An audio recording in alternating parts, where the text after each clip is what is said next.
যারা পাল্লা মার্কায় ভোট দিবে বরং এরা দুযোগে যাওয়ার সম্ভাবনা বেশি। আওয়াজ দিয়ে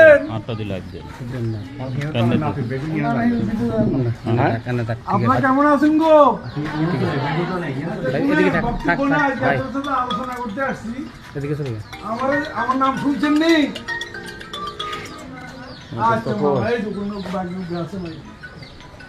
এক নম্বর কথা হলে যাই গাজী শহীদ যে বক্তব্য দিচ্ছে এটা হলে আসলে বাস্তবতা। সত্য কথা হলে যাইয়া ফাল্লারে ভোট দিলে ব্যস্ত যাবে এটা হলে মিথ্যা কথা। এটা আমরা জানেননি। এটা তারা বিভ্রান্ত এগুলো নিয়ে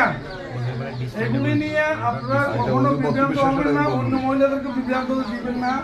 বরং আজকে একটা ফেসবুকে দেখলাম যারা পাল্লা মার্কায় ভোট দিবে বরং এরা দুযোগে যাওয়ার সম্ভাবনা বেশি। এরকম একটা কথা দেখলাম ফেসবুক, এটা আমার কথা না, ফেসবুকে কেটে একটা দিচ্ছে। সবাই নাউজুবিল্লাহ বলেন, এগুলা কোনো কথা না। আমরা ইনশাআল্লাহ আপনারা যারা আছেন আজকে এখানে কতজন আসছে, আরো এরকম অনেক মহিলা আছে ঘরে ঘরে, আপনারা যাবেন সবাই 2-3 জন করে। দরকার হলে আমাদের বাবুল আছে এখানে সভাপতি, কাদির আছে, জাকির আছে, এবং শাহজালাল আছে, আলমগীর আছে, এরা আপনাদেরকে সহায়তা করবে। আরো যারা আছে সহায়তা করবে, আপনাদেরকে পান সুপারির পয়সা দিব, পান সুপারি কিনে দিব, বিভিন্ন বাড়িতে যাইয়া আমাদের দানের শীষের পক্ষে কথা বলবে ইনশাল্লাহ।